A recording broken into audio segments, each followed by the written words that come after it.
You're listening to the Casting for Fun podcast, the show that talks about entertainment, sports, music, and inspirational stories for all to enjoy. We're glad you could join us today. Sit back, relax, and enjoy the show. Now, here is your host, Albert Pineda. This is the Casting for Fun podcast. I am your host, Albert Pineda, and this episode is for Wednesday, July the 12th, 2023. I'm very excited to have this conversation with my good friends and frequent collaborators to the show, Nick Turner and Eddie Ramirez. We're going to talk about the Flash movie. And there's quite a bit to talk about and digest with this movie. There is good, absolutely, with the Flash movie, but there is some shortcomings, and not just with the Flash, but with Hollywood movies in general. And we have a lengthy conversation about that. Whenever Nick and Eddie come on, usually we're in for a long one. So sit back and, put up your feet, relax, enjoy this particular episode of the Casting for Fun podcast for Wednesday, July the 12th. Before I get to my conversation with Eddie and Nick, I did want to just give a quick shout out for some anniversaries that have already happened a few days ago and some upcoming anniversaries, which are really cool. So this past Sunday, July the 9th, was the 20th anniversary of Pirates of the Caribbean, The Curse of the Black Pearl. And I absolutely love the Pirates of the Caribbean franchise. Especially, I love the first movie. The first movie is absolutely fantastic.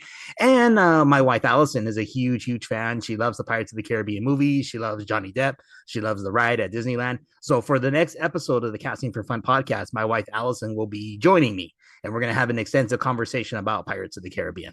Also, this coming Friday, July the 14th, in music-related news, it's the 25th anniversary of the Beastie Boys classic album Hello Nasty.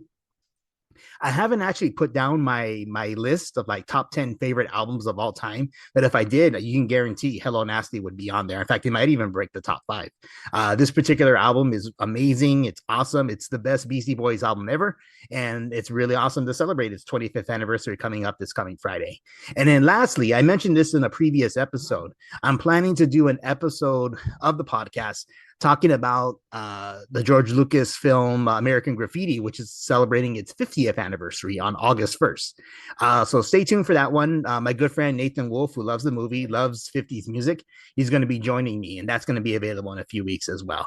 So anniversaries are a cool thing. I like celebrating anniversaries, and it's fun talking about the things that I love and having my friends on to join me to talk about these things as well.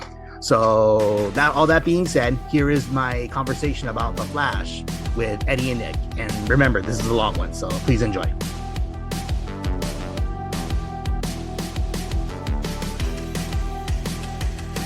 Returning to the show, it's Nick Turner and Eddie Ramirez. Gentlemen, how are we doing tonight? Doing excellent. It's hot. It is hot, yeah. I think it's hotter in Texas, man, so... Yeah, I don't know if we can really complain, Eddie, but it is still hot. It's been miserable. Be a spoiled Californian and complain about mediocre heat. I know, and I always say I didn't leave California for food and for weather. You don't leave California because you're going to get better food or weather. So. Very nice, very nice. So it's good to see you both. It's good to have you both on the show. It's always awesome to talk about the movies and entertainment that we love. But The Flash is a very interesting topic because of how poorly it's been doing in the box office. And not just The Flash. I mean, several of the high profile movies have been doing pretty poorly too. So having a movie conversation, I think, would be really fun, and just kind of branching out, seeing where things go. For us, usually we can go pretty late, so we'll see how we do tonight. But it's always just a blast to have you both on. So thank you for joining me tonight. There's no Sean here to slow us down. So very nice. He's not here to defend himself, so I get to say it. You can say whatever you want. Sorry, Sean. Okay, so before we jump into the Flash and other movie news, I want to go ahead and, as Eddie brought up off camera or off the recording, talk about Gold Cup. So really exciting penalty shootout between USA and Canada. That was really, really cool. I did see an interesting stat, which I think Nick will like, that Matt Turner, the number one goalkeeper for USA, has faced 29 penalty kicks in his career, and he saved 14. So he's just a hair under 50%, which is really, really awesome. So anytime a Turner is doing good in sports, I always want to bring it up with Nick. So yeah, it's something, it's weird. As a kid, you never think your name will be on anything. And then as a kid, like we had Ted Turner Network. Yeah. And it was like, oh, well, that like goes out the window. But, I didn't care about any of that. I wanted to be an athlete. So, yeah, it's funny that now I'm in my 40s and there's a couple professional athletes named Turner in different sports Yeah. that are really good. And it's like, I got to buy that uniform because finally, you represent, man. it's my own name. Little do they know until they ask. Right. Yeah. Like it's my own name. I didn't make my own custom one. It's a real person named Turner on the field. I did it when there was a Ramirez for LAFC. I mean, no shame. You got a Ramirez in baseball. You've had it your whole life, man. What are you talking about? Yeah. This is true. This is true. Take the small victories. Yeah. Right. But yeah, up on next on the docket. So USA and Panama. So I mean, USA should be able to handle them, but you never know. I mean, these CONCACAF games are so crazy. So I know we controlled the ball a majority of the game, but the whole game I felt uneasy. Mhm. Yeah. I felt like even though we were controlling it, like Canada had good pressure on our defense and offense, and like they were making us work. So I was really worrid. I agree. I thought we were going to lose. Yeah, after it was 1-1, I think Canada woke up and they took that into the extra time. Yeah. And in extra time, that's where it really looked like, oh man. And then, they score and I'm like, oh man. And, likely we were able to take it to penalties. But yeah, it did feel very uneasy. I agree. Mm-hmm. But at the same time, I would argue that Panama isn't quite as good as Canada, but you never know. We'll have to wait and see what happens. Look, isn't it? It's the first time I've ever seen a ref get taken out of a game. Yeah. in the first minute. That's how it is, man. When it's international games, especially in CONCACAF, it's like I feel it's just the refereeing is just subpar. It's all just not the field's nasty. Home fans are not really there. You feel like you're an away team even at home, regardless of what country you are. So like it's always funky with like CONCACAF like tournaments and qualification games. But you know what? For a B team, honestly, like on paper, we're honestly I didn't expect more than maybe a semifinal from the U.S. So the fact that at least got this far is good. Mm-hmm. It's a bonus if we make it to the final. Yeah. Remember, like the Nations League passed already, so like that's the A squad. These guys are basically going to fill out like positions, possibly like 10 through like 20. So if someone's injured, someone's not making a first team like in Europe, these guys are pretty much going to be the replacements. So yeah, it's really good that we can actually say we have a B team that's actually showing possible quality, especially at the 9, which is nice. Goalkeeping's always been US's like best position for the last like 30 years. Yeah. So, it's great that it just continues at least in that position, but it at least we're not doing these 1-0s like that I'm so used to seeing in the last like 15 years from the US, where we play down in quality. At least for once, like we're actually like going for goals, multi-goal games, which is nice to see. Right. So it's good to see that, regardless of defense. And remember, we're in the interim of an interim coach, so there's a lot of expectations I'm trying to like leave out because of the situations. All good points. All very good points. Absolutely. So looking forward to it. It's nice that we have this tournament going on. And as you mentioned, Eddie, it's not the A squad, but it's still really, really exciting to watch these guys play. Yeah. Very cool. Anything else with the Gold Cup, or are we ready to move on to some flash talk? I mean, we could do a transition here. We could go from, hey, winners to losers. Ouch. Oh, sorry, Ezra Miller. Yeah, had to start with it. So we're definitely going to jump into like this disappointing box office intake for the movie. But before we get to that, I want to actually just talk about the movie itself in its individual merits.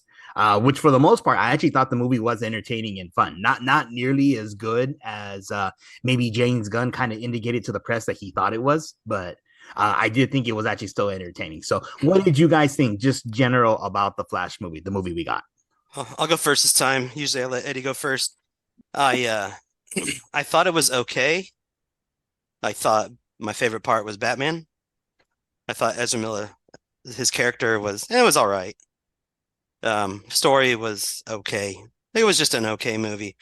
Um, and to highlight it, this is kind of a spoiler, but not really per se. But I don't think they've seen the movie. Don't I worry. I had uh, I had a flashback while I was watching the movie. Ah, I had a flashback of watching the second Matrix movie back 20 years ago, and that has to do with the CGI. The uh, CGI was so bad. yeah. I sat there in the movie and thought, this makes me think of that, that fight scene in the second Matrix, and where it was cool 20 years ago, and it was really bad CGI, but we'd never seen it, so we let it go. Mhm. But the CGI for this movie is the worst CGI I've ever seen, which to me took away from the story and some of the good qualities of the movie. Great. Because it was just so bad. I think it was that terrible. It made me like I'm watching a movie in 2023, but feeling like it came out in, 2000. Oh, and I agree. In fact, actually, so the beginning sequence, which actually was a pretty cool sequence, I thought, when they call Ezra to come and help him. Or Alfred calls Yeah, Ezra, or the Flash. So there's the hospital scene when, like, the building explodes and the babies are falling out, and my wife just grabs my hand, just like, oh, because I mean, she's a nurse, so she works with right, babies. right. Just the idea of babies like being in danger. I mean, obviously it's a fictional story, but so it kind of gets to her a little bit. But then when we see the babies, they look hideous and horrible and awful and like, oh, like, yeah, So obviously you can tell these ain't real babies. here's a funny thing. There was people got to see the movie at a show months ago. Mhm. And, when they wrote articles about it, they thought they were watching a pre-production release of the movie. It was Yep. technically a Mhm. pre-production. And I saw an interview with the guy that wrote the article that, like, hey, the CGI is not complete, so it's going to be even better. That's going to be good. Well, I saw an interview after he saw in the theater, and he's like, no, I saw the theatrical version. That was the CGI I thought they hadn't finished, Mhm. but that was what was in the final movie. And I'm like, okay, so I'm not the only one that Oh thinks it was no, that bad. you're not. I mean, honestly, I'm just gonna jump on. I'm just gonna continue with that and echo it. Like, I was gonna start with the bads of this movie, so that way we can try to maybe end it on some good notes Okay. because this movie is so like black and white. Like when it comes to the CGI, like I'm with you, man. Like Nick, like you just mentioned, like when they saw a pre-release of the movie and at CinemaCon, they did release it there Yeah, for those who that attended. that's what it was, I Um, think, CinemaCon. right. So when people saw it there, like I have a rule where I try to watch some critical reviews of reaction, not details, just to kind of get a little vibe of what I'm going to go into. If it's a movie I'm pretty excited to see or hopeful what the outcome is gonna be. And yeah, I saw those notes of like, oh, CJ is not done, but man, the movie has a lot of potential, and they just kept it light. No, they didn't, can't spoil anything. So Anna and I, my wife and I, see the movie, you know, like you, Albert, she's in NICU. She works with preterm babies. Mhm. So, she cringes at that point too, like, oh, the babies. And I'm like, oh man. And right away, one of the things right away we notice is when one of the cribs rolls down and hits like the beam before it goes out the window. Hmm. That baby flies, and if you look really quick, it hits its head, and I'm like, dead. That that one is dead. I'm sorry, that's a dead baby. Oh, you missed one. You missed one. You're not that. Anyway, so he goes up, and then we start seeing, the actual idea of that scene. I really like. I was like, oh fuck, okay, cool. So we get there, but unfortunately, the CGI does take me out of it, and Yeah. I'm just like, dang, like it just harkened back to Henry Cavill with the mustache, that infamous thing. And I'm like, dang, like, Yep. you guys are a huge like studio. What happened? Is it just did we just want to get these movies out from the pre James Gunn stuff, and are we just not touching up anymore? Is it kind of like screw it, get it all out there? What it just showed that for something that James Gunn said, this is one of the greatest comic book movies ever.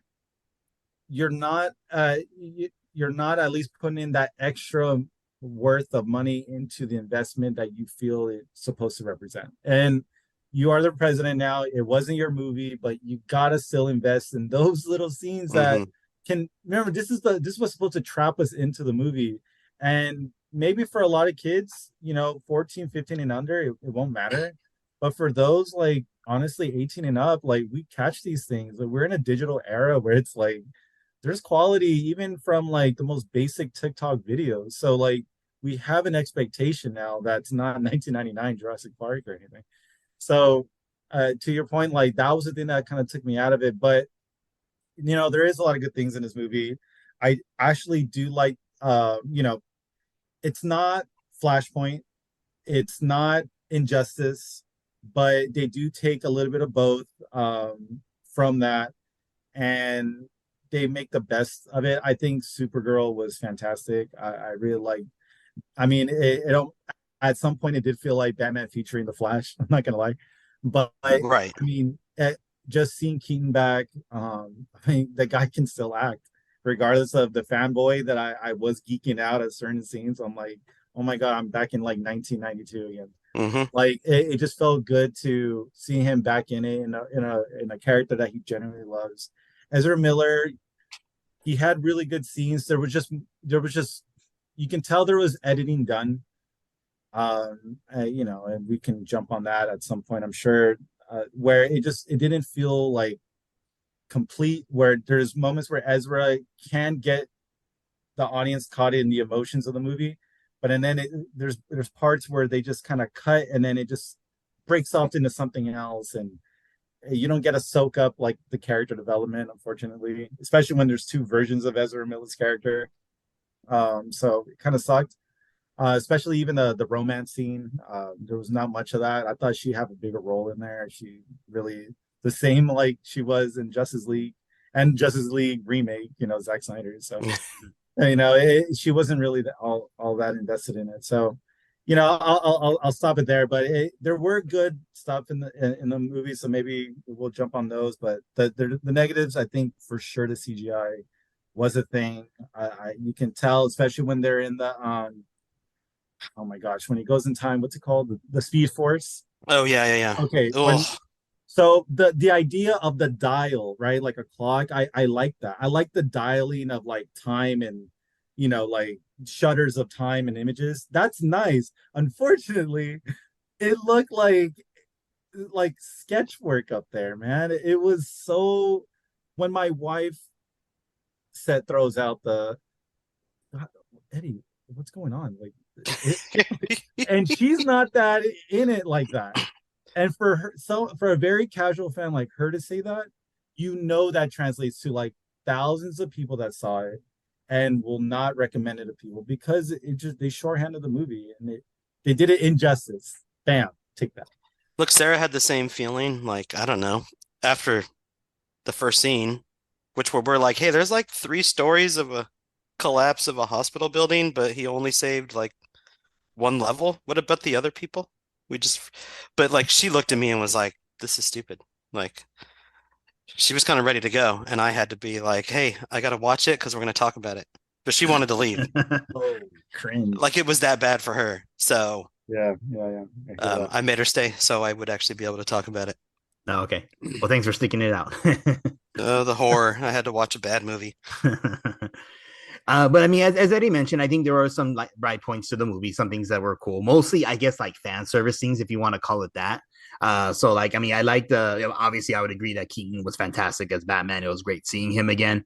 And even just subtle like Easter eggs or references to the first movie I thought were cool. Like his line of "Let's get nuts."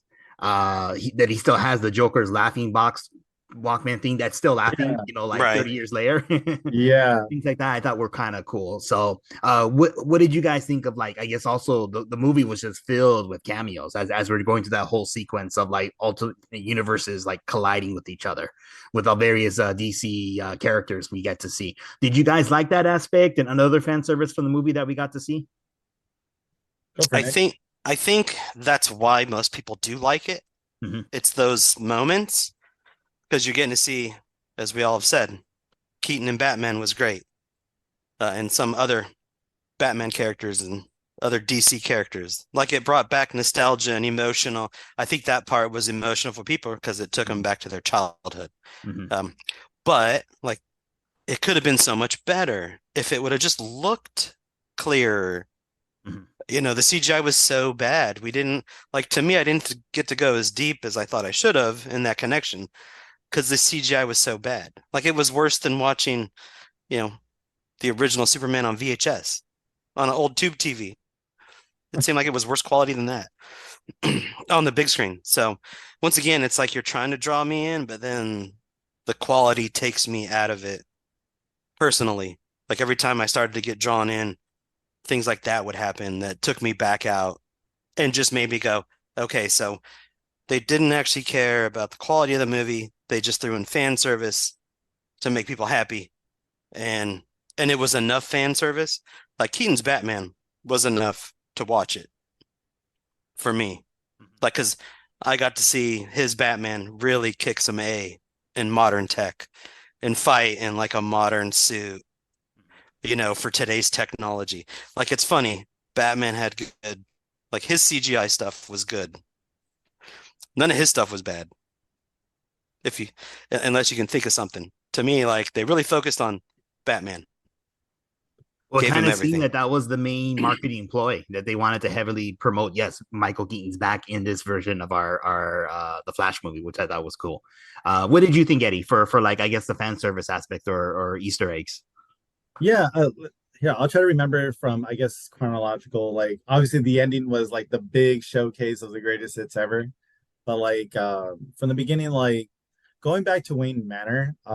So what I actually liked is that I really liked Ben Affleck's Batman and that small little conversation that they had of what it means to change time and things like that. Mm-hmm. Once they kind of just like no pun intended, but like speed into just the past right away, right? So he gets there, he's already in the past now, and you know, he loses his powers, so that's a thing. I really like that. That was funny. But the big nostalgia things that I remember right away was, you know, seeing Wayne Manor, you know, both flashes, you know, the would be and the current. They go inside and then going into the kitchen, you know, like I just wait. Kate, what was her name? Kate, the love interest of Batman in the first one. Oh, Vicky Val. Vicky Val, but I was trying Oh, to the Oh, you remember. actress mean, Kim Basinger. Sorry. yeah, Kim Kim Basinger. Basinger. Oh my gosh, I said Kate. So like them two just there. I actually really like that scene. I know that's one of like the slower scenes of the OG movie, but like being back in there, I remember seeing it and I'm like, oh my gosh, like I just recalled Alfred talking to them, saying his Yeah. story right there while they were listening, and then he walks away, you know, he goes, "I'll leave you two lovebirds alone," kind of thing. So it was really nice. Like that was one of Bruce's more intimate scenes in that movie, and that's the first place we see him. So that means like for Bruce Wayne, like to this very day, because Alfred was the one cooking. Remember, they ate soup. Yeah. What was he making? And, you know, he was gonna make soup, and then he ended up making spaghetti, and you know, because of what was going on, because he had to explain, you know, time travel and parallel and all that. So it was really nice to see that, and then just kind of go through the motions. And then the next one I remember was the bat suits when he goes to open up you know, his case, Yeah. and then they're all, if you can, I just remember trying to like look really quick, like scan with my eyes, like see what he can get. And they had the 19 or the cartoon the Batman costume there on the left, I think it was. And then they had like a body armor one, and they had like I think it was Had a lot of them. they had the Nolan one, but Yeah. they had the Nolan bodysuit, but the mask was still the Keaton look alike. So it's like acknowledging that all the other multiverses of Batman, as if, you know, in this version I wear this suit most of the time, but sometimes I wear these other ones that in another universe that's actually their main suit. So it was kind of a nice touch of like, you know, to see that. So it was really cool to see that. Obviously the vehicles, I mean, that was fun. The Batcave, like all that. I mean, every kid's dream, dude. Like growing up and you have like fan fiction toys, like that's it right there. So I remember those were like huge marks, like, okay, cool. But again, to like what Nick was saying, like these are fan service moments. These are bridge points where it's like, ah, ooh, and the ah. But I just wish the thread of story just kind of was more elevated for a big movie like that. Because regardless of Ezra Miller's issues and the change of leadership at DC, it just shows maybe Andy Muschietti had a great idea, but just the script wasn't redone enough to kind of just elevate the movie. But also, it could have been editing too. I heard there was a lot of editing, a lot of takeout of stuff, characters, and even scenes. So just because of where DC's going, so I think the movie suffered for it, but at the same time, there were a lot of oohs and ahs that were enough to enjoy the movie. Even without those, there were some good things of just Flash. It's just unfortunately the main thread of bad really is for me is editing the CGI. It just kind of took me out of it a little bit. Where the idea of saving Supergirl instead of Batman, the Kryptonian, that's straight out of Flashpoint. And I love that. I love that it wasn't Superman. That switch it up. It doesn't have to be Superman. Cool, let's change it.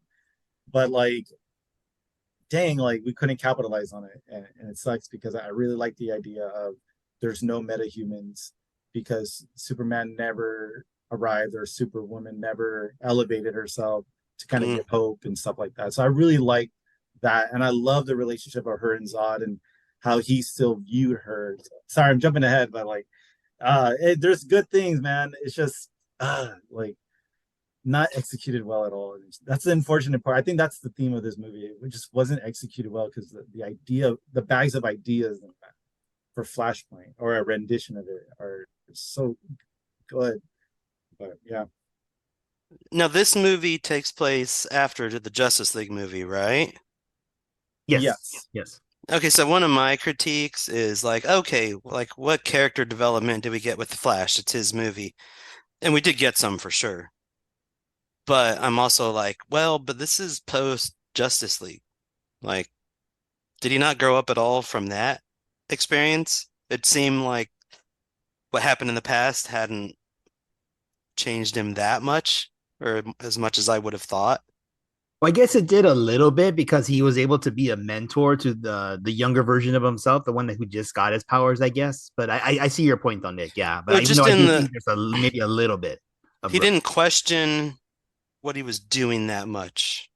Yeah. But I'm like, you've already seen a lot and know like you're not a dumb person. So even back to the conversation with Bruce Wayne, like in the warnings and just how easily like, whatever. I just thought they could have done more on the character side, like more of a struggle, more of that like internal, like, yeah, I probably shouldn't do this, but I really would love to save my mom, see my family again. And because that's his story arc, period. Every Flash thing you get, that's one of the main struggles he goes through. I didn't think they focused on that more. They gave us more fan service, but not developing him as a character as much as I think they could have.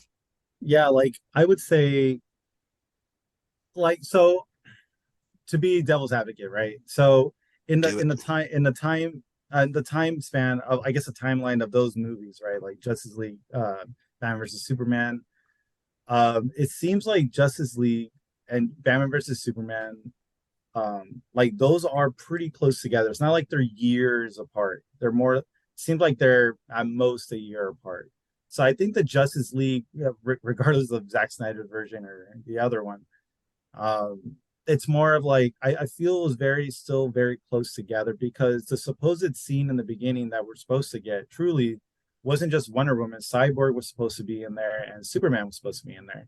It was all actually them landing together with Gal Gadot's character to kind of have that moment with Batman and Flash, and then they just kind of go off into their own thing. So Back, I don't, but back who to knows? normal. Right. So who knows if that right there was supposed to be 2 months later or something. So I only say that to say maybe because he still is fresh off, being accepted as Flash openly. Maybe he's just kind of doing the work without, pun intended now, to slow down and just see where he's actually doing with his life. So he questions it with being kind of the errand boy for Bruce. But that's also Bruce kind of seeing him as, you're too immature right now to kind of take leadership. This is why I'm having you do the grunt work. And then to kind of push to the movie, I think the movie had so many potentials, especially the heavier scenes with the mom, what it meant to save his mom.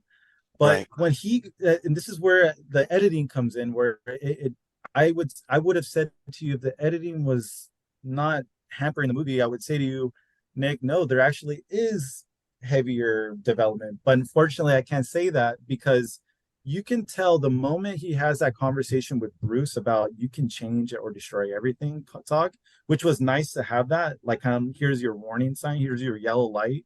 Are you going to run it or not? He obviously runs it because he's going off emotions. The thing is, though, he goes into the Speed Force, and then right away, it's like, it just kind of cuts into him, like, in that new timeline where his mom's alive. It's very quick. If you see it, it's like, oh, we're here. And for a second, I even looked at my wife like, wait, what? Like, did I blink for 2 minutes? And did I miss him going there? And just, it just felt like it was like, okay, here, Speed Force, right into it, and bam, I'm here. There was no indecisiveness to make you go like, should I really do it? Should I really not? It was like, oh, thanks, girl, for giving me that advice during the date. Thanks, girl. Bam, I'm back. I'm now in the past. Like, that's all it was. It was so fast of a thing that I wish it was more, like, to Nick's credit, like a struggle of like doubt, like, do I really do this? Do I really listen to Bruce? Because Bruce is supposed to be the mentor. He's the Tony Stark to Spider-Man, right?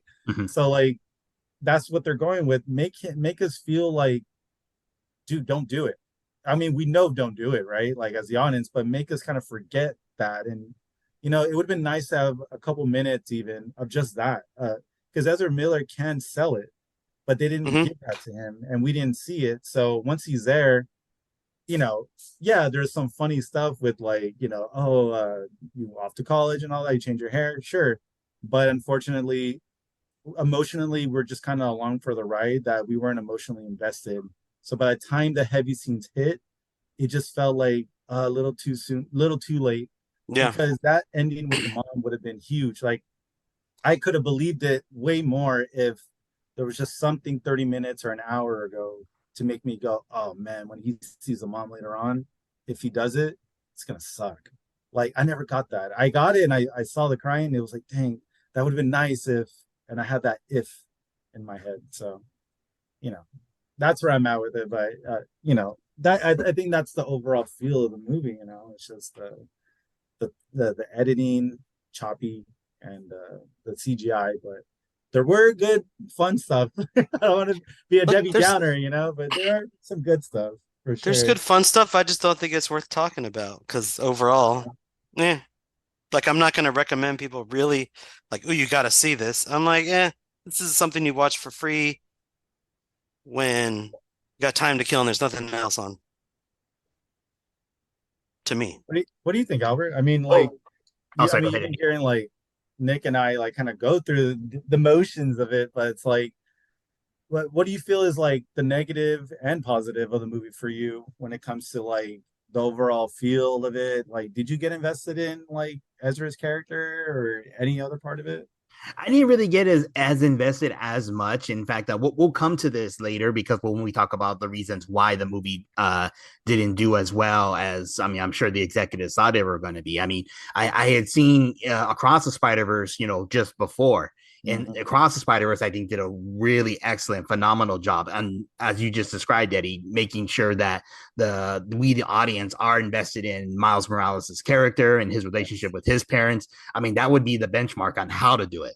And to your point, Eddie, I think the Flash maybe not directly, but I mean, I guess somewhat tried to imitate it, but not as effectively. So I think I would agree with your take and your assessment as to what kind of went wrong as far as, like, the editings go and the story progression. But as far as, like, just the spectacle of it, even though, yes, the CGI was poor in certain aspects, I did think it was actually an entertaining movie in that regard. But as Nick would say, yeah. So, I mean, unless you're a hardcore superhero fan, I probably wouldn't say, hey, go to the movie theater and see it. I would probably suggest wait till it's available on Max. That's what they call HBO Max now, right? Just Yeah, Max. yeah. Yeah, wait till you can string. That is its own episode of Yeah. bonkers. That is multiverse in real life. Yeah. But in regards to the fan service, though, there's two cameos that I wanted to discuss because actually I think these are actually kind of interesting, the stories behind them. So Yeah, Nicolas Cage appears as his own version of Superman, which Yep. is so cool to think that, you know, people may not be aware of this, but in the 1990s there was almost a Superman movie starring Nicolas Cage, Yep. directed by Tim Burton with a script Mm-hmm. by Kevin Smith called Superman Lives, which I guess was supposed to be a loose adaptation of the Superman, the Death of Superman comic book art with Doomsday. And my understanding was the movie was so close to production, but for whatever reason, it just fell through. And I think there's a documentary about it, like the Death of Superman Lives. So I might have to try and check that out. But it's on YouTube. I've seen it. Okay. Yeah. Okay, nice. Yeah, so it was kind of cool just to see that that we get to see Nicolas Cage on screen as Superman. But I remember back in the 90s hearing about it, thinking, you know what, I don't think this is a good idea, especially because of how bad the Batman and Robin Clooney movie was. Right. But that being said, it was kind of cool just to see in an alternate universe that movie does get made. Yeah, I thought it was. I'm not gonna lie. Like, I try to stay away from like any spoilers stuff. Like, you know what, this movie could go very south, but maybe there's surprises. And sure enough, I'm not gonna lie, I was not. Okay, when we see Christopher Reeves, like that was fun. Like, cool, yay! And then you see that Supergirl, great little throwback. But I was not expecting a Nicolas Cage one. When I saw that, I yelled. I didn't care. Surprisingly, my showing had an almost full audience there. We saw it on opening night. It was or not opening night. It was just opening weekend. Opening weekend. But a lot of people showed up, and I guess, you know, a lot of us were just aware of it there because we all were cheering, and it was a nice crowd that reacted to Nicolas Cage. Because once we saw him, I'm like, okay, this moment represents the movie. It's crazy. And, you know, it's crashing, everything's falling apart. But you know what? Screw it. We're here. Take it or leave it. Take all the good here. So seeing that, and like you said, it was actually almost done.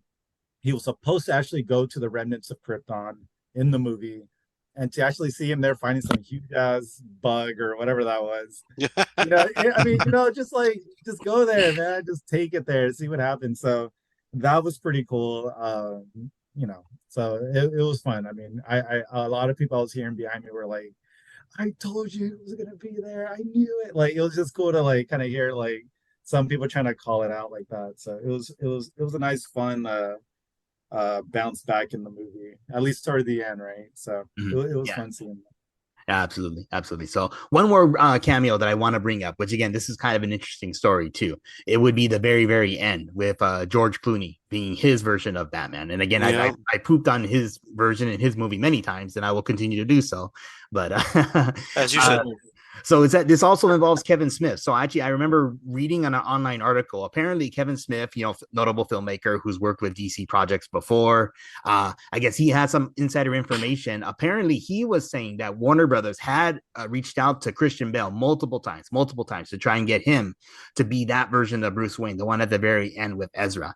And Bale turned him down flat, basically saying, allegedly, if this report's true, that Bale would only consider coming back if Christopher Nolan was involved. And we all know that Warner Brothers and Nolan aren't on good terms anymore because of what happened with Tenet, which I would say is Warner Brothers' loss, really. So it is kind of interesting to learn that had Warner Brothers had good relationships with Christopher Nolan, we probably would have gotten Christian Bale at that sequence instead of Clooney. But it almost seems to me that because of the health of Val Kilmer, basically Clooney was your only other option. Right. That's true. You raise a good point. Yeah. But again, the fan service was interesting and cool, but at the same time, I would say that Flash didn't do it as well as Spider-Man No Way Home, which gave us the fan service, but also a compelling, interesting story to go with it. So I think that was maybe kind of was lacking with the Flash movie. I would agree. I would say with the Clooney thing, I'll be honest with you. Yeah, I poo-pooed his movie too. But you know what? I was actually surprised and happy to see him in it. I know the backstory, like you said, about you know, Christian Bale saying no, like I will never wear the cowl again unless Lone's involved. So that means cameos as well. Mhm. But honestly, seeing Clooney there, he's not Batman. He was never a Batman, but he could be a nice Bruce Wayne in a Bruce Wayne only movie. But when it comes to at least like that little moment, like honestly, I liked it. It was, to me, I took it as like a Planet of the Apes moment. It's like you think you're back, and then you're not really back on the same Earth that you thought you were. So I just took it as like that funky, wonky ending comic style, I guess. Mhm.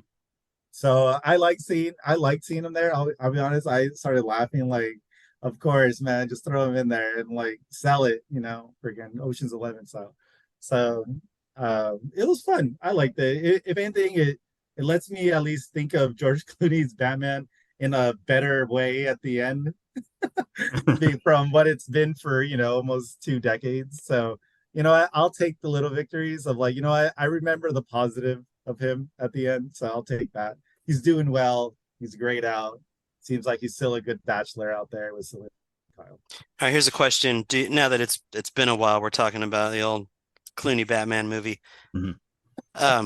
Do you think he did the worst job as an actor, or did he do an okay job? It was a crappy movie.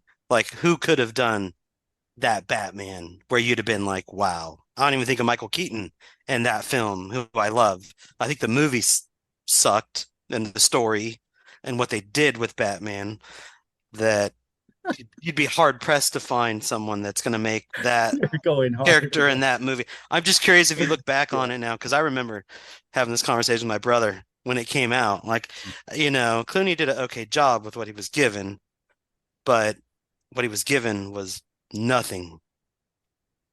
No, I agree with you, Nick. In fact, I mean, it's often been said that like if there's a real life Bruce Wayne, it's probably George Clooney. But That's part. I think I agree with you, and I think that's deep down why everyone is like, oh, maybe we could get a Clooney Batman like they just did the Michael Keaton. We finally get like a better version of him. Yeah. That we really want to see. I think deep down there's that potential psychological connection of, All right, Eddie, you're laughing. You think he did a horrible job, I'm taking. No, not even. If anything, I'm just gonna echo it, like what Albert just said. I've had this discussion with my wife plenty of times. We're like, all right, let's rank our Batmans, that fun thing. But let's rank our Batman, let's rank our Bruce Waynes. I actually have Clooney in my top 2 as Bruce Wayne, because to me he's that in real life. It was an easy sell, like Tony Stark to, like the actual actor. Like, right. You are already the character, so all you have to do is put on the mask. Unfortunately, not only is and it's a big unfortunately on the his mask with nipples, dude. The nipple game's insane. So right. like that's what I mean. It wasn't his fault. Like, he didn't do that. I think he was given a script.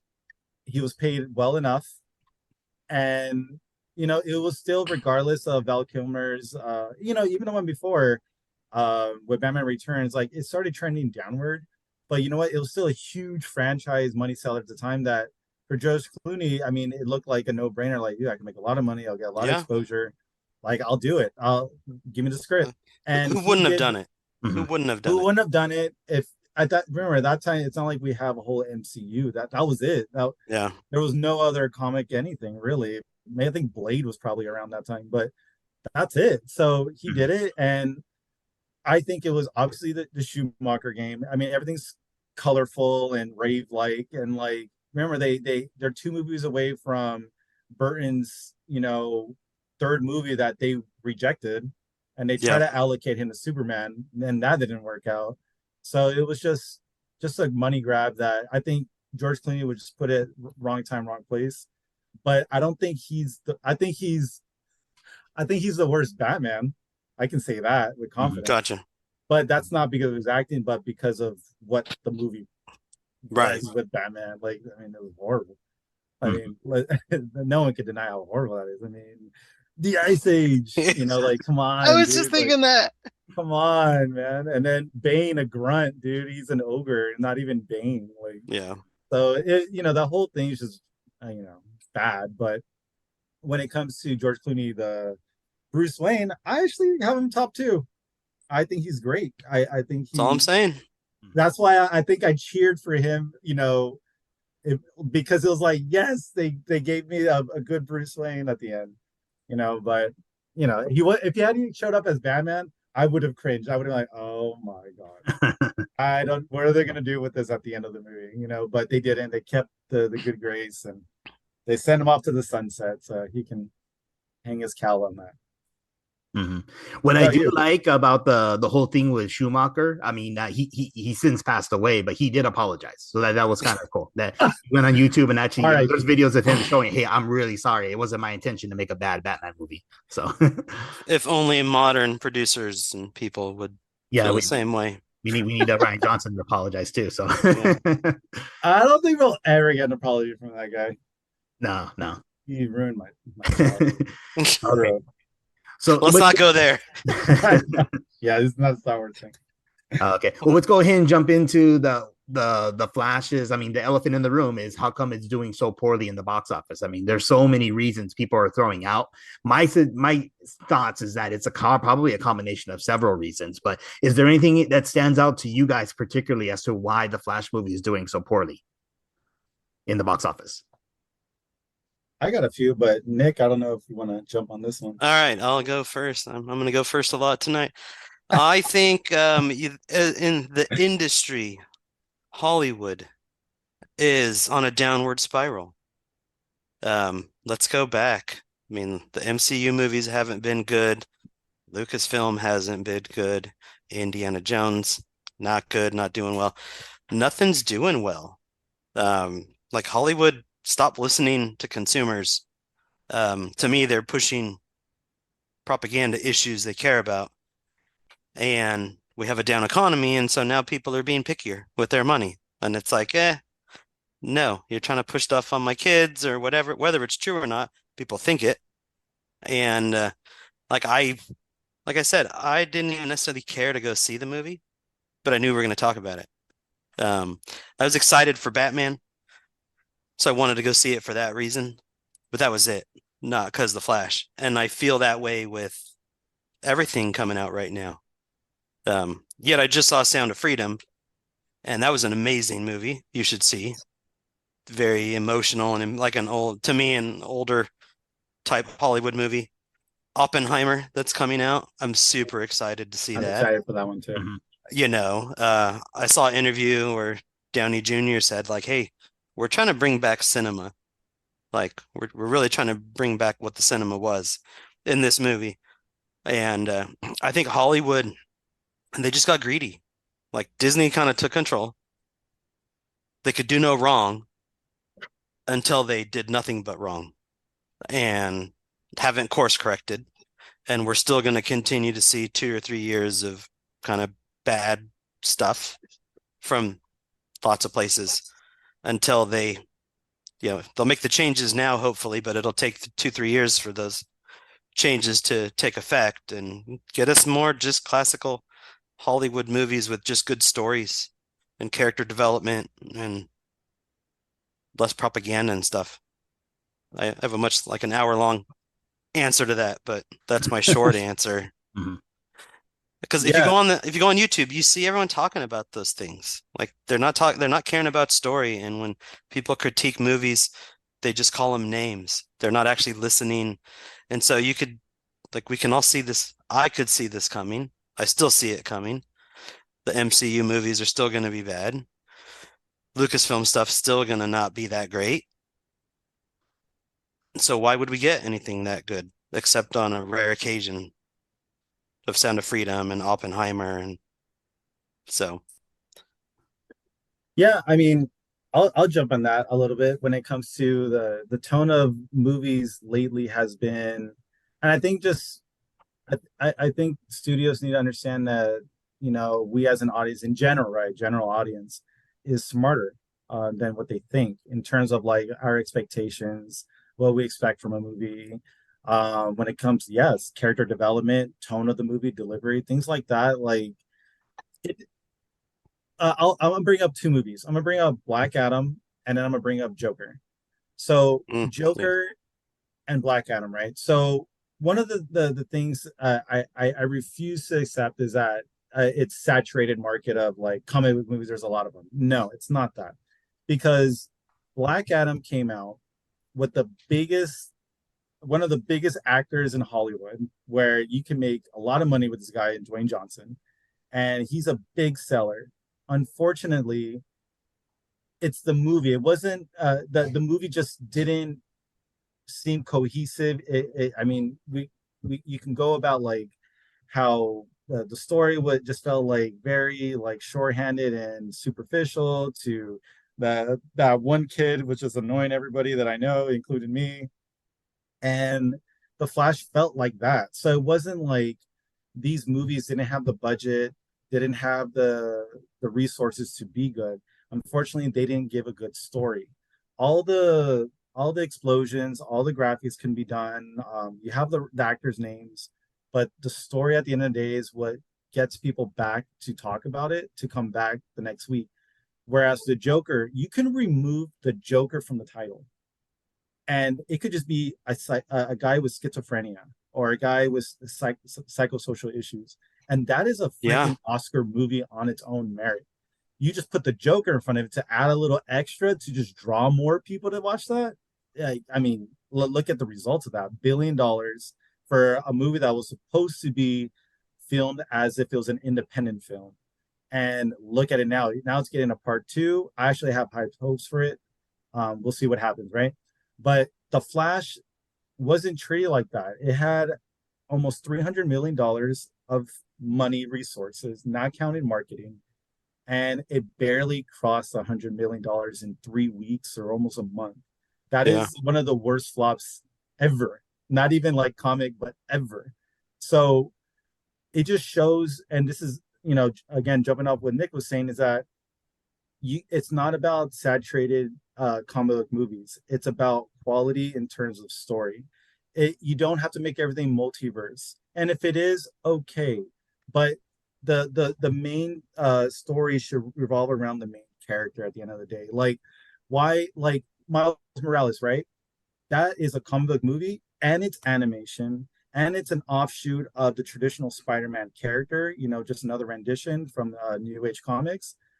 But he's still selling tons of money because, again, it was about the story.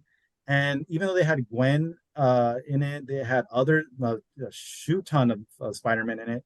It still felt Miles Morales. It still felt like when he was with his family, you felt the hardship of a teenager who has this burden of superpowers, which is very Spider-Man like, regardless of who you put on as a character. It still felt like Spider-Man at its core.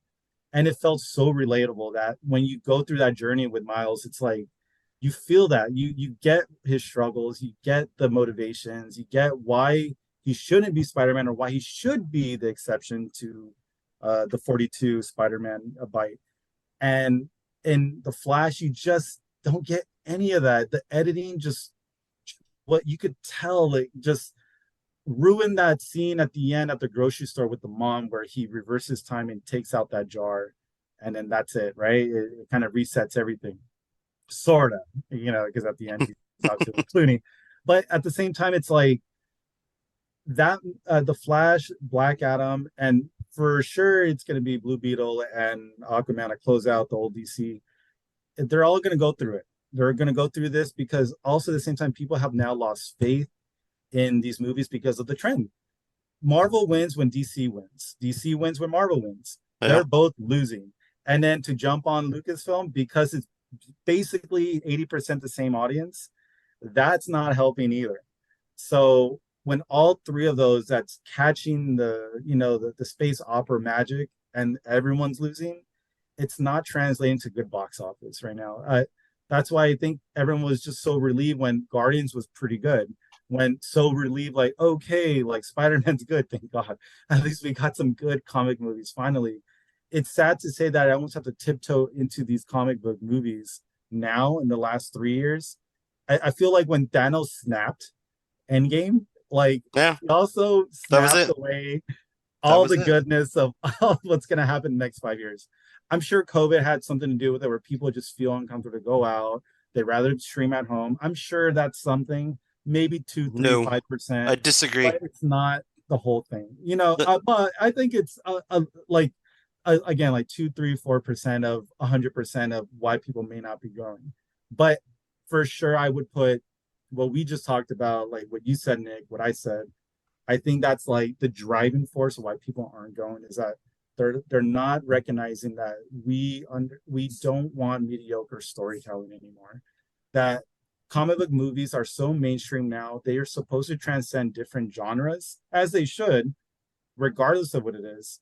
But you can still give us a good script, because the script at the end of the day, whether it's a $50 million movie or, you know, Fast X, the most expensive movie ever made, you can still, regardless of the budget, the script is what matters. I bet you we all be watching Fast and Furious right now if Dom wasn't always saying family and started saying something else. So, Right. you know what I mean? Like, that's just what it is. So, Like, and I would just Shazam, disagree that yeah, it's COVID, because like when Top Gun came out, that was proof it was over. Like, you can make $1 billion post COVID. right. But again, I said it's only like 2-3% of possible reasons, because there's a lot of people I know that aren't going to the movies, not because of COVID, it's because they got comfortable at home just streaming at home. Oh, right, Like, gotcha.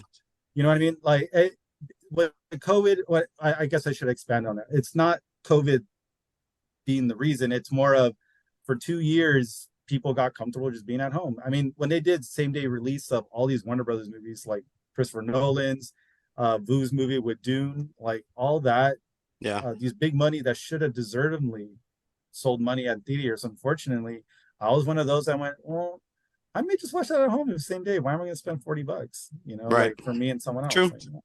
So, you know, but I'm also a hardcore movie fan. I know a lot of people only watch maybe one movie every 4 months. So they're very picky about what they're going to watch. And like you said, if money's tight, I'm going to make Yeah. sure I try to watch the better one, whether that's Oppenheimer or Barbie or whatever you like, you know? So it's just, and I'm going to watch both. Yeah, but I'm going to watch Barbie, ladies and gentlemen, just saying. So, but you know, so I think that's what it is. I just think that they're failing to recognize intelligence of us in terms of a general audience, and you can't just put name stamp. If Last Jedi should have taught them, is that you can't just call it Star Wars and then expect to sell money. It has to be a good story, and I think it just continued since then into all these other movies. Right, Oh, Albert. absolutely. Yeah, yeah. What do you So, think? well, I absolutely agree with both your takes. I think it's very interesting to consider, and I mean, I wish Hollywood would listen. But again, we have had the gems, the movies that have been fantastic and good, and that have actually done good box office. So yeah, but you're both right. I think in your takes, and I agree. One aspect that we haven't really talked about yet, as this really pertains mostly to the Flash, that's going to tie into my next discussion topic that I wanted to bring up, is the fact that yes, they are resetting everything. So Eddie and I, we had a discussion about this earlier this year on an episode when we talked about James Gunn and Peter Safran taking over as the co-president of DC Films. So the fact that we have these movies, and the reality is it's part of the old continuity, and their fans are essentially told, hey, these movies aren't really going to matter going forward. I think that could have played a factor as well. The fact that yes, there's not going to be an additional Flash movie, or if there is, that's probably not going to be Ezra Miller. The same thing with Blue Beetle. I mean, I feel bad for Miguel from Cobra Kai. I already feel like his movie's going to bomb before it even comes out in the theater. So, and then the same Miguel's thing, a fascist, man. Oh, yeah. or what's his name? George Lopez. George Lopez is a fascist. Yeah. And then Aquaman. I mean, again, with the bad press they got because of Amber Heard, hopefully they can diminish her role a little bit. It just seems to me that until they actually do get these new slate of movies out under Gunn and Safran's leadership, that DC is going to continue to struggle along the way, is what I feel. So, but I wanted to ask you both. So, I mean, what do you think the future is for DC? I mean, under the new leadership for Gunn and Safran, I mean, a few weeks ago, they did announce the new Superman and the new Lois Lane for his Superman Legacy movie. So I'm hoping that as we move forward the next couple of years, that we'll be able to see some really cool, compelling stuff coming out. But I'm just curious what you guys think the future could hold for DC. I have low expectations. I expect nothing good. If I get something good, that'll be great. But I have no reason, even though it's James Gunn, I don't have my hopes up. I don't have my hopes up for Hollywood at the moment overall. But yeah, DC, I mean, we'll see. I'll give him a chance. because you have to. I mean, Mhm. but yeah, I think you're right. It will be 2 or 3 years before we really get to see the new stuff, and how will that be? What will he be able to do with it? Mhm. I hope he does what he did with Guardians of the Galaxy, which I didn't know about before the movie. Never read it, never heard about it, and love it now. So got to give him some credit.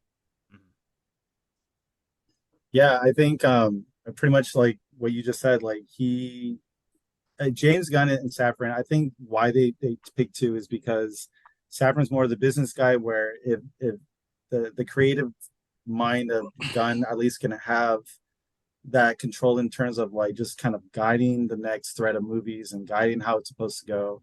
He's not going to have all that full on pressure of, leading and creating. So it's good that they divided it like that. So that way it keeps Gunn in his main strength more than anything. So in just on that alone, I can say there's hope because, like you said, you got to give it a shot. I don't have high expectations because these movies have just trended downward. As much as I love Man of Steel and the Zack Snyder cut, like unfortunately, like the studio of DC did hamper the rest of these movies. You could Yeah. see it, you could feel it.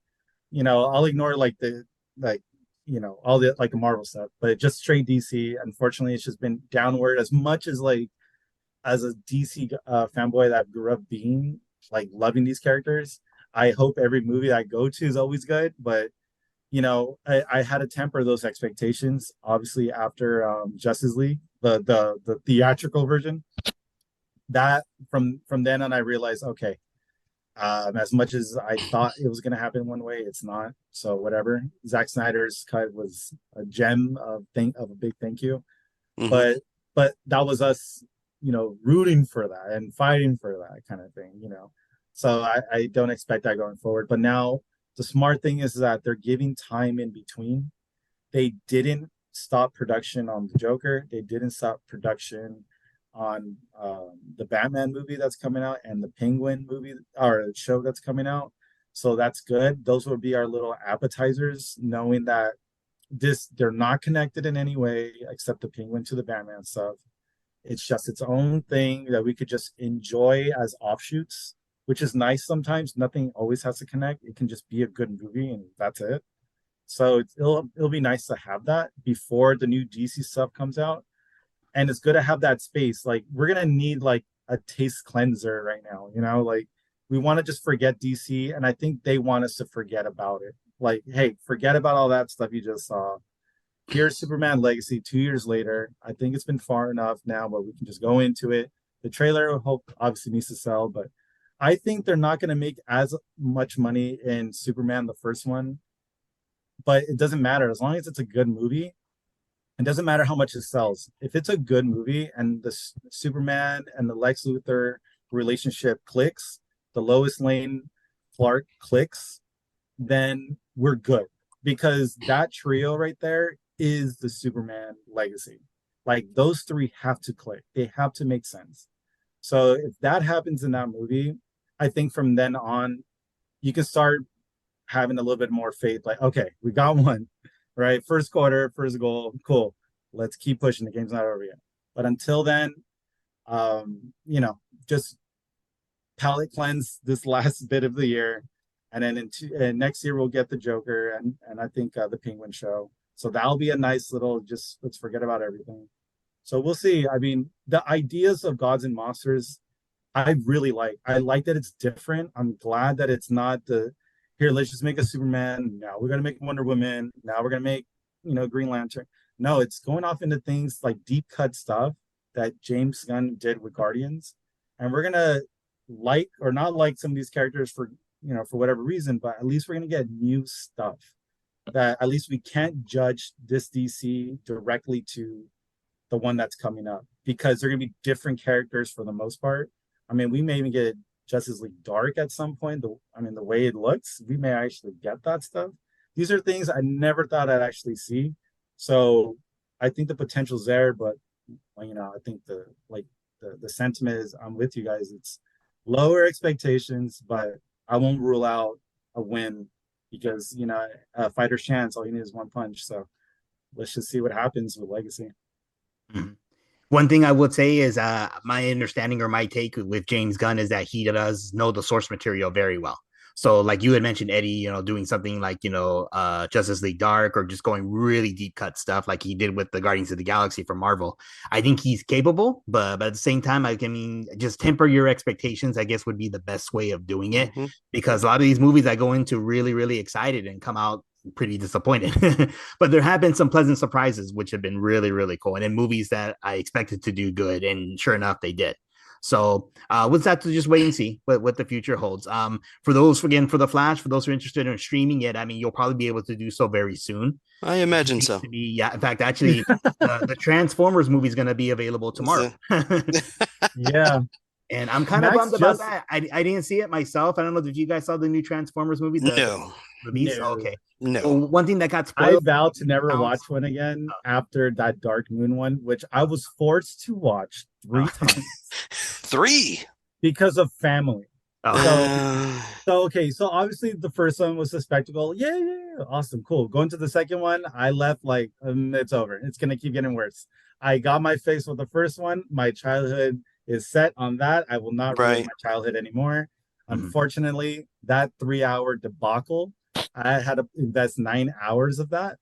And to this day, especially in the third viewing, to this day, I've never hated my time more in my life. I literally have PTSD of Transformers. I can watch the first one like it's great, but for me, I can't watch anything. I heard Bumblebee's great. More power to you. I'm sure it's great. If I have kids in the future, I'm sure they'll love Bumblebee. It was all right. I will not be that dad. I'll be introducing anything after the first one. Okay, fair enough. But what I did hear is I didn't see the most recent one, the Rise of the Beast that just came out. But what's got spoiled for me, and it was okay that it's got spoiled for me, and I guess I'm gonna spoil it for you two now as well, is that they did tease that there's going to be a potential team up with the Transformers and G.I. Joe. And that concept sounds really, really cool to me. But at the same time, we look at how badly the movie did. I mean, hopefully the studios don't abandon those plans altogether. But we'll have to just wait and see. I guess we need new people to lead that. It's a good idea, but we need new people in charge. Yeah, absolutely. But yeah, The Flash should be available for streaming probably in the next week or 2 weeks. So for those who haven't seen it in theaters, I mean, save your money. Just wait for it available. I have a comment, Albert. Your box soon. I have a comment. I have a question. If you will, or a thought on Back to DC really quick. Yeah. I thought what would give me hope? James Gunn doesn't give me hope. No offense. But what could give me hope? And it's my belief that, what made the Marvel Cinematic Universe so good?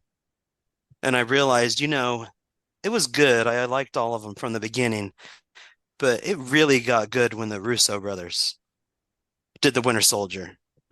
That was a game changer. And then they did all, the rest of the Avengers. I love the Winter Soldier. So for DC, please hire the Russo brothers.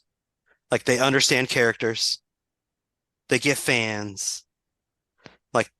They'll make you happy. Anyway, and I wouldn't, they wouldn't lead it, but get them in on a couple movies. Because in my opinion, it's ever since they've left, Marvel's gone down. So it makes me go, Kevin Feige, we thought he was the brain, but I actually reflect back on it and think he was the brain, and that he let the Russo brothers kind of do their thing and had everyone else follow that a little bit. So we had some credit, but really I feel like, now we know the Russo brothers said there wasn't a big plan like we thought there was, that they helped put it together, and Feige was involved. But yeah, I think James Gunn, hire the Russo brothers, get them in the DC, and I bet you'll start to see seats start to fill in more. I think it's an excellent point. We have to look at the fact that it could be, the unconventional picks that actually help out, because it's kind of interesting to look at the Russo brothers before doing the Winter Soldier. They had done TV sitcoms, they did episodes of Arrested Development and the TV show Community. So they never really had much expertise in doing a big budget blockbuster movie, but they knocked it out of the park. Yeah. And then, you talked about, Nick, you going to the beginning of the MCU. I mean, Robert Downey Jr. was an unconventional choice to play Tony Stark. But I mean, Yep. I guess if you go on that route, that you pick the right people, even if they may seem unconventional, I think that could actually get people excited and get people wanting to go see these movies again. But I absolutely agree with your point, Nick. Yeah, I mean, look at James Gunn. He literally is that. He's one of those too. He was one of those unconventional picks. Even Josh Whedon, he didn't do too much before that. So I think it's about the scouting but obviously the Russo brothers. And to jump on what you said, like there's already rumors of that because James Gunn and him. I haven't heard that. Because them and James Gunn, especially when James Gunn was fired, the Russo brothers weren't happy with that, how they treated him and Scarlett Johansson. Right. They had a lot of bad taste in their mouth with the old DC or the old Disney CEO, Bob Chapek, I think his name was. So there was already talks of them maybe doing something in the future. And James Gunn already has mentioned their names a few times. So I would not rule that out. I'm sure there's probably gonna be some space in between what if they are doing one more MCU anything. But I'm sure they're done. I thought they were done with the MCU. They said that after Endgame. Well, I did hear there was speculation they might come back for Secret Wars. The one would feature like everybody, because I mean, like the comic book iteration is just so crazy. Well, it makes sense because they're screwing up all the movies, so let's get the guys back that did Endgame. So, we can salvage what little bit. Mm-hmm. Well, there would be some time because, again, the Marvel slate's been getting pushed back. In fact, I think Secret Wars is going to come out till 2027 now. So I think there's actually time. The writer strikes and all that stuff pushed everything back a year pretty much. Yeah. At least for the things that are in development a year. Yeah. But the stuff that's coming out still coming out. But Russo brothers, I wouldn't rule it out. I'm for that. I think who wouldn't be? I mean, if you had, Kobe Bryant like as a free agent, you can sign him. Why wouldn't you? Right. Like it's give up everybody. So I think it's just one of those things where I think whatever that relationship with them and the MCU is, they're gonna fizzle that out at some point officially and openly. I think they are possibly gonna come back for like probably producing roles, but not full director roles for a couple movies. I think that's what the word was. I'm just saying, steal them. Oh, no doubt. I mean, they don't want to go back. They got bad flavor. I mean maybe they did. Remember, Chris Pratt has not ruled out wanting to be in one of James Gunn's movies. He said already openly he loves a lot of DC characters. Yeah. I mean, there you go. Like, so it's just one of those things where I think right now in behind the scenes, there's already a lot of talk because you have to develop this whole new universe. I think it's happening. It's a matter of time of when to actually announce it. And I think once the strikes are done, I'm sure James Gunn can legally start announcing actors to like movies and stuff. Right.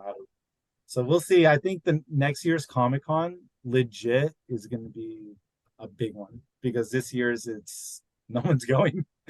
So, but next year I think it's going to be a DC's year. I really do think that. I think we're going to get a teaser to Superman Legacy. I really do believe we're going to start getting, the brickwork of what's going to happen for DC, and I'm so excited for that. That's the one thing I have hope for is that if Man of Steel told me anything, is that S stands for hope, and I hope and I'm glad that's how they're starting it with this one. I think it's a smart play because Superman is the hardest character to make relatable, but if you can make him relatable, you already won because Batman's human. Green Lantern is, for the most part, a human character. Wonder Woman, she comes from the human element and mythos, but Superman is the alien that, that tries to live a human life.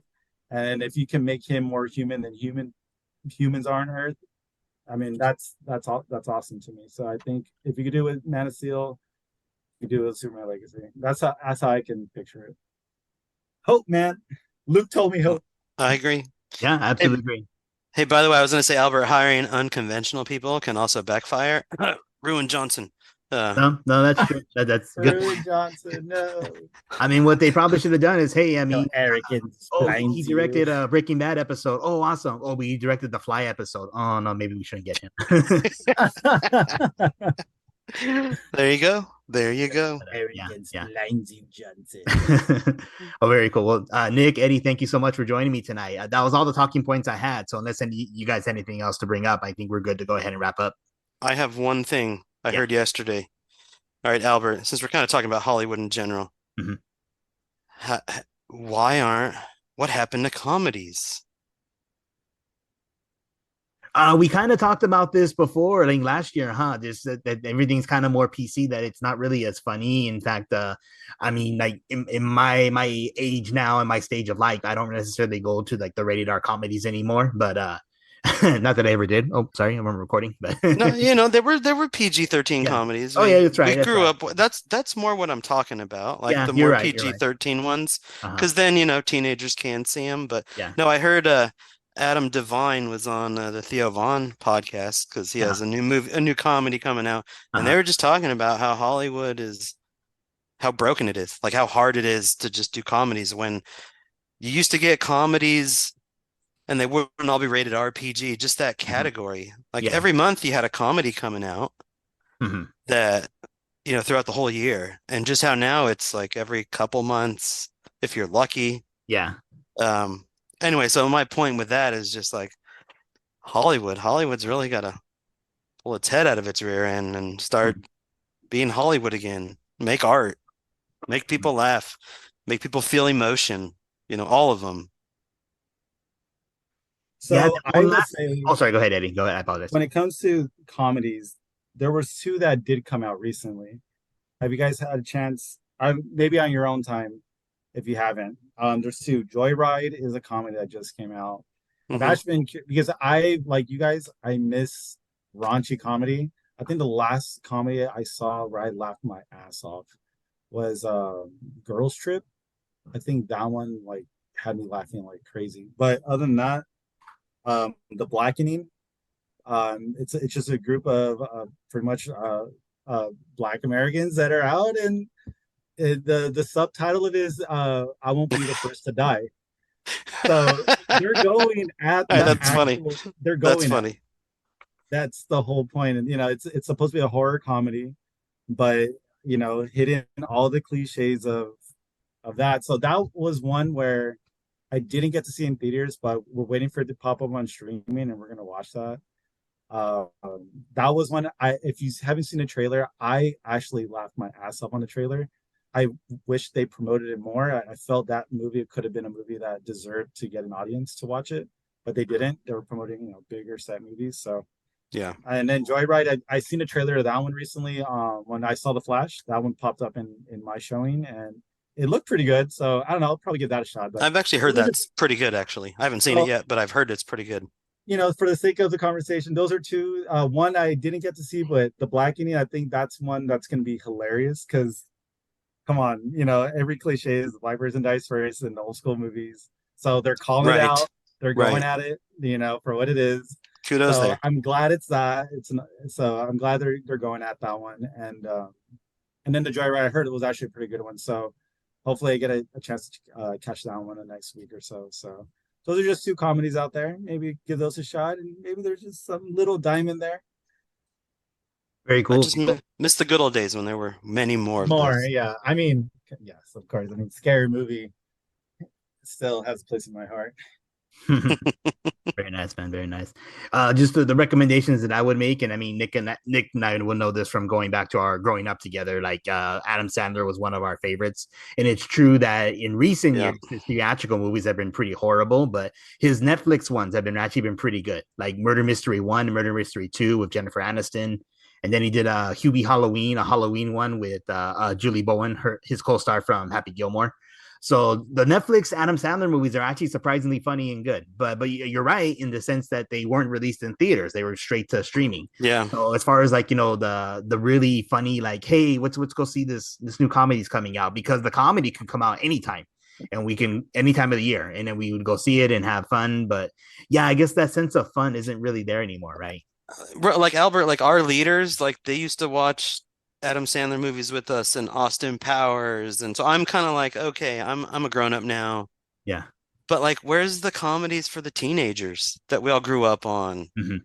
That our Honestly, parents were like, oh no, this is PG-13. I don't know if you could watch that.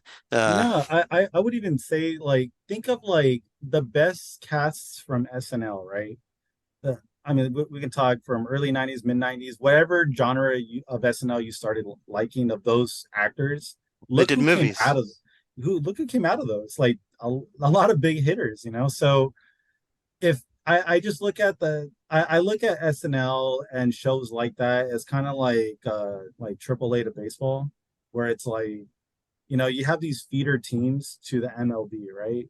So Yeah. like if the feeder shows that are getting these talents and producing these talents aren't doing good, then the main product of Netflix or streaming in general, or even the big movies, you're not going to get those comedies anymore. And I just think that in general, like I don't know, just the atmosphere of comedy has become more tense because of PC culture and things like Hmm. that. When you can just openly say a joke that you know I don't think any joke at any time in history has ever been taken 100% to someone's liking, but at the same time it's always been kind of acceptance of the joke in general, like it's a joke nonetheless. Hmm. And now there seems to be this gray area in the last 5 years of what's joke, what's too much, la la la, all that stuff. I won't get that's a rabbit hole right there. But I just think that when you look at SNL, I've seen SNL here and there, and it just looks. There are some funny skits here and there, but that's the key phrase, here and there. Right. It does. It used to be where SNL was nothing but hits. Like it just felt like it didn't matter what year I tuned back in for a few weeks, and I could go on YouTube of the highlights or just watch the actual SNL and laugh. Now it's like I guess here and there I'll get some returning cast members from back then Hmm. to make it funny, but Right. not the newer age actors to do it. So, I think comedy just in general has been through a funky thing. I mean, no one's really like enjoying comedy the same, but I love stand up. I watch a lot of stand up, especially the stuff on Netflix. I'm big on that stuff. I think because I did grow up in the SNL in living color culture, where it's like those were the shows you would get these different types, Mad TV. I never wasn't too much of a fan of it, but I liked the variety I was getting. All Right. that. I mean, these are all like comedies for different types of genres for different types of kids that love different types of comedy, and you had it at so many different angles. Now it's kind of like you don't really get that too much because I think the availability of watching things anytime kind of saturates comedy too. Because now the comedy now, I feel like when I see younger kids, like it's what's on TikTok, whatever's funny on there. Right. Or YouTube, But maybe. but remember that stuff is not professional. It's very amateur. So the expectations of what's funny is diminished, and everyone copies each other. So you can see Right. the music. It's in I'm music like, too. So Johnny Knoxville's doing a new prank show. I'm like, he's so I old. I saw Like, that. Like, come on, stop. But did yeah, you guys watch the last Jackass though? Just saying, that was a good yeah, one. yeah, I I saw it actually with the liked new it. guys, the new Yeah, recruits. yeah. Shout out to that movie. I actually really liked it. But that's what I mean. Like, where's the younger people to take over? Like, why is Right. Johnny Knoxville? Where's like the young, stupid kids? Like, there's famous people on YouTube. How come no one's getting a contract to make something, you know, on the big screen? Hmm. That's I funny. agree. I don't know the answer, except I think Hollywood sucks these days. But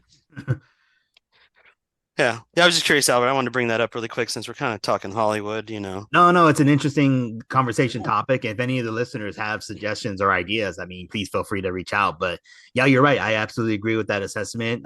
But the good news is all the cool entertainment that we love, it's there. I mean, it was kind of cool just randomly flipping through Max, as it's called now, and Three Amigos is there. So it's like, oh, cool, Three Amigos. I can just watch it whenever I want. I That's still want to be awesome. able to buy it, but I mean, just the fact that entertainment from our youth hasn't gone away is really great. I just hope that we can continue on in the future. But so we'll have to just wait and see. Yeah. Mhm. Yeah. Well, very cool. Eddie, Nick, thank you again for joining me tonight. If there's nothing else, we'll go ahead and wrap up. But gentlemen, I'd like to have you both back on. It's always a blast to talk to you both and talk about entertainment stuff like we like. Always a pleasure. Always fun with you guys. Thank you for Thanks. inviting me back. Thanks, everyone. For having us on. Awesome. So you've been listening to the Casting for Fun podcast. Thanks, everybody.